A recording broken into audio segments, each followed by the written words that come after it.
Hey everybody, welcome back to math class. So we are going to start our final unit for the year. It's that last little bit of 8th grade geometry that we never got to do.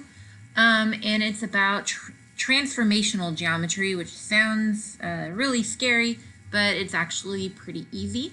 It involves a lot of graphing, which we normally would do in class, and like we would trace things and graph things, and yeah, we can't do that. So what I'm going to do is do some short videos kind of introducing the concepts and doing a couple examples, and then you're going to head over to IXL to put it into practice and actually try stuff out.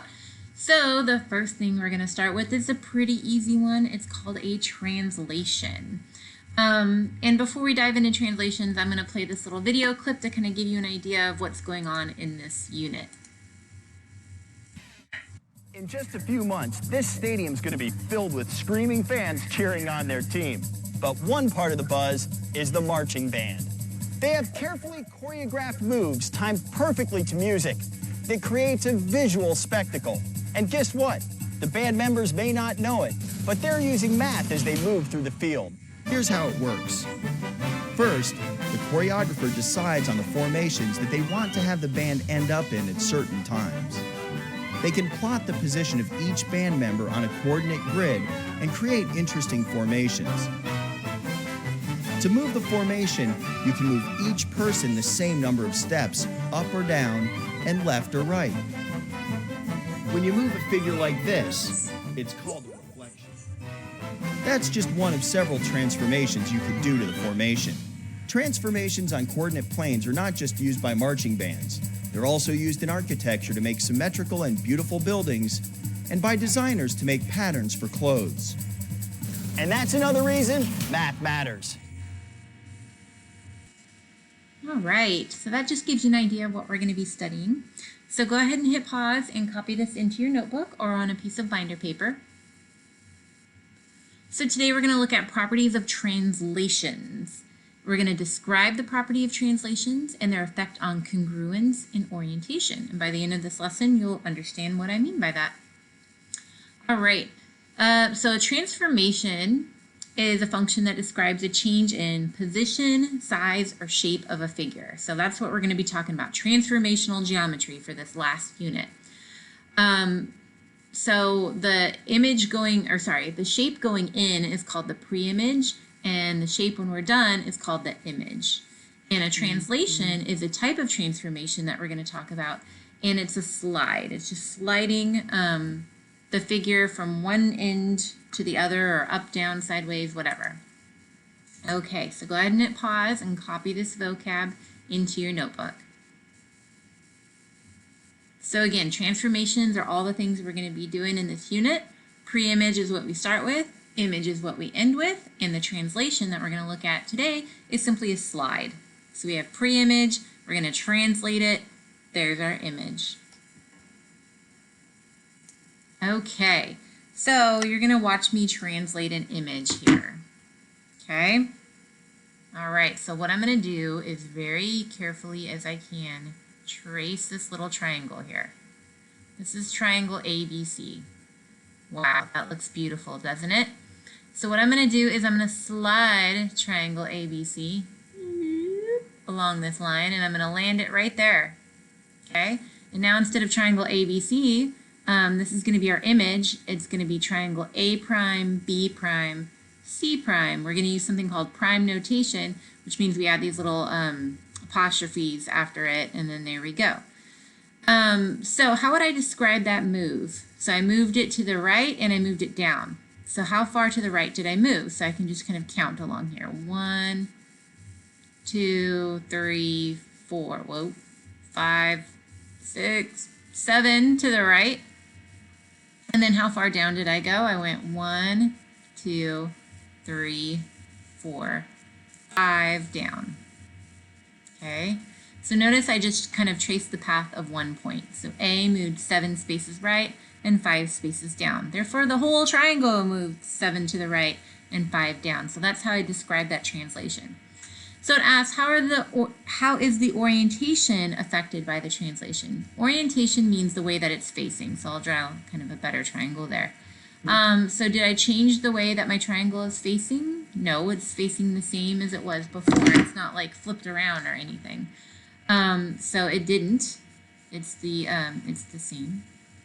And are the sides the same length as the starting figure? Are the angles the same? I know my sides are the same because I can like measure them up here. Just pretend like it's a nice pretty triangle. And I know my angles are the same too because I started with the same triangle and I just moved it and got its lovely cousin over here. So since they have the same size and the same shape, they're called congruent. So when we translate something, when we slide it, does it stay the same size? Does it stay the same shape? Yes, it does. It remains congruent. Okay, go ahead and hit pause and copy down these steps for how you translate a figure. So it's pretty easy. You're just going to move each point the correct number of units, like so many up, so many down, so many left, so many right. You're going to connect those dots and you're going to label it with prime notation. So if it starts as A in the starting figure, it becomes A prime. B becomes B prime, etc. All right, so watch me do a couple here. So 4 units to the left and 2 units down. So this is how you do it without tracing it, okay? Because that's not always an option. So I'm going to start with P and I'm going to go 4 to the left. 1, 2, 3, 4, and I'm going to lay it down. Oops, I'm not going to lay it down because I need to move it 2 units down. So I will move it 2 units down, okay? And that becomes P prime, okay? Q, I'm going to go 4 to the left. 1, 2, 3, 4. I'm going to move it 2 down. 1, 2, boom. That becomes Q prime. All right, let's do it with S. 1, 2, 3, 4 to the left, 2 down. Boom, that's S prime and R. 1, 2, 3, 4, 2 down. Boom, that becomes R prime. And then I'm simply going to play dot to dot here, connect my dots as best as I can, and now I have translated my figure. So again, I know it's the same size because I can match it up like that by sliding it. And it's the same orientation, it's facing the same way. And therefore, I can say it is also congruent. It's the same size and shape. All right, I'm going to do one more here. 5 units up and 5 to the right and 3 up. So again, I'll start with B. 1, 2, 3, 4, 5 to the right, 3 up, boom, boom, boom. And there we go, that's B prime. I'll move C next. 1, 2, 3, 4, 5, 3 up, 1, 2, 3. Did I move 3 up? Yes, I did. So that is C prime. All right, D, 1, 2, 3, 4, 5, 3 up, boom, boom, boom, right there. And A prime, 1, 2, 3, 4, 5, 3 up, and there it is, A prime. I can connect my dots there, whoop, kind of. And voila, I translated a figure. Okay, so this is a translation, another example of the translation. Now let's look at what's going on with the coordinates. All right, I'm going to start with X and look at the coordinates for X. I know this is my starting figure. This is my pre-image because there's no little prime. This is my image because it's got that prime thing on it. All right, so X is sitting at -4 to the left and 1 up. So its coordinates are -4, 1. Let's look at X prime. X prime is sitting at 0 over and 2 up. So it's 0, 2. And let's see what's happening between the X coordinates and the Y coordinates, shall we? So how do I get from here to here? I add 4. How do I get from here to here? I add 1. Let's look at another one and compare. Okay. All right, let's look at Y. It is sitting at 0, -1. And Y prime is sitting at 4, 1. Nope, 4, 0. Just kidding. All right. So how do I get from my X coordinates? I add 4. How do I get from my Y coordinates? I add 1. Just like here. Oh my goodness. And let's see how I'm actually moving this thing. So if I want to get from here to here, I'm actually going up 1 and over 4. Okay, so I'm going 4 to the right and I'm going 1 up. Well, look at that. I added 4 to my X coordinates because my X coordinates is going this way. And I added 1 to my Y coordinate because my Y coordinate is going this way. So what does that mean is algebraically we can express it like this. So if I want to move to the right, A units, I'm going to add however many units to the x-coordinate. If I want to go to the left, that's going this way on my coordinate plane here. Okay, here's my y, here's my x, right? So, like I said, if I want to go to the right, I'm going to add to the x. If I want to go to the left, I'm going to take away from the x. If I want to go up, I'm going to add to my y coordinate. If I want to go down, I'm going to take away from my y coordinate. And so we have these rules here that describe that. Okay, so I know there's a lot here, and normally I'd have things for you to glue in your notebook, so we're going to shorten it up. So to your notes, I want you to add the highlighted part, please. Okay, so I want you to write translations, write this business here, make a little chart out of it. You don't have to write all of this, and then just write this down. Okay, and then we'll do one example together. So just like actually write like a number 1 or something. It's our one and only example. We're almost done, I swear. And then I want you to say 3 units to the left and 1 unit up, and copy this little chart right here. We won't graph it because that's too hard for you to do without like the handout. So hit pause, copy down just the highlighted stuff. Okay, so we're going to translate this thing algebraically without graphing it. Okay, this was there as a check, and we're not even going to use it. So there. So I have triangle PQR, and here's the coordinates. And I want to find out where is it going to be after a translation of 3 units to the left and 1 unit up. Okay. All right. So P is 3, 3. Q is 5, -1. And R is 1, -2. So start by putting that into your little chart here. Okay. So we're going to take this and we want to go 3 to the left and 1 up. Okay. So if we want to go the left, we are going to take away from the x coordinate. So we're going to go whatever x is minus a. And in this case, we want to our a is going to be 3 because we want to move 3 to the left. So our rule is x minus 3. So we're going to take 3 away from every x coordinate.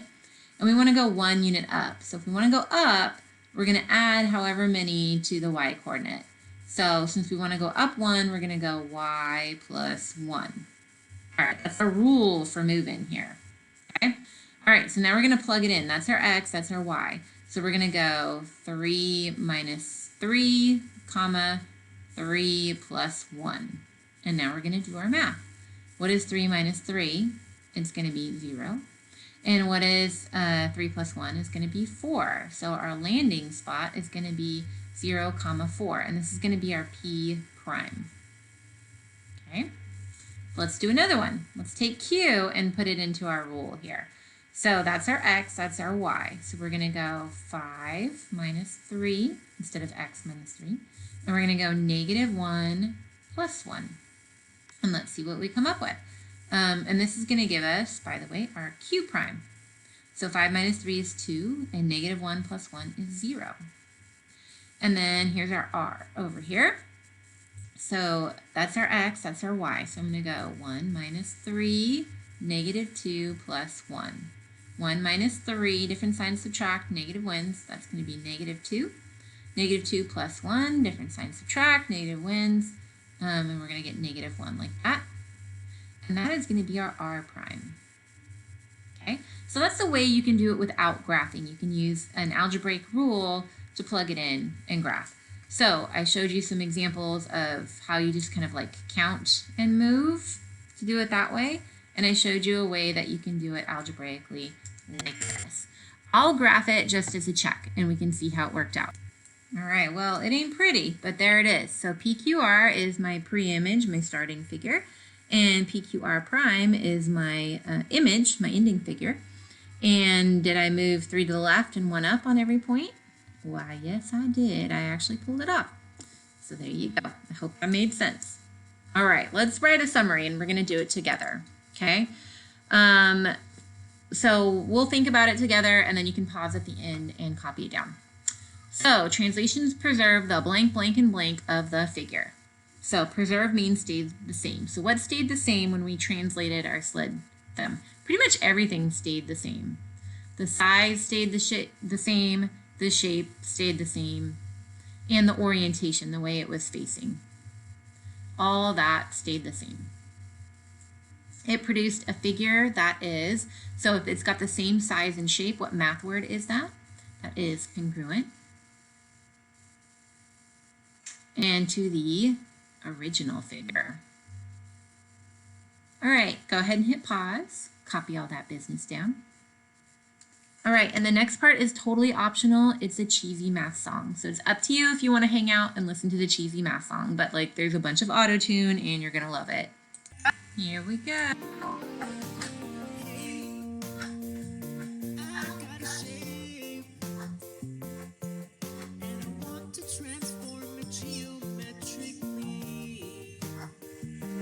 But wait, when transforming that shape,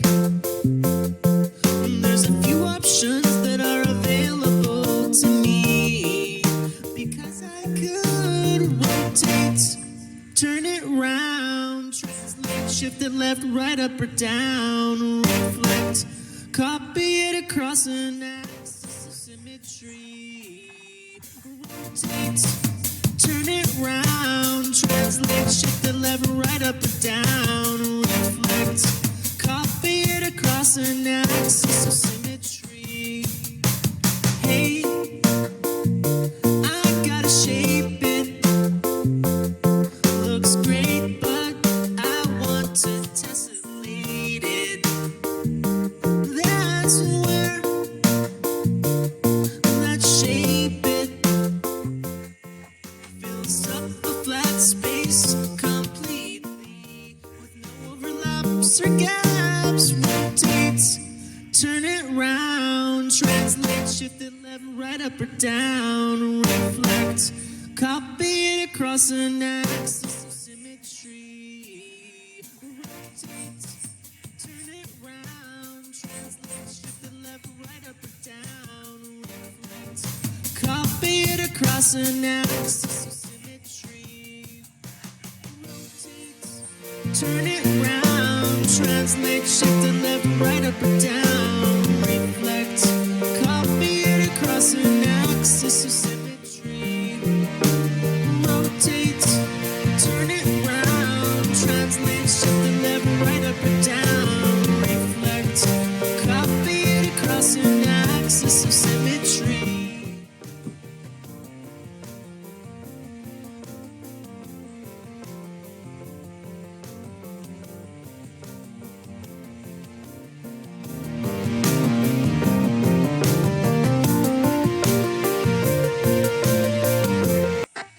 So that's it, guys. I hope you enjoyed that, and I hope you like that song. Kind of previewed some of the other transformations that we're going to do later on in the series.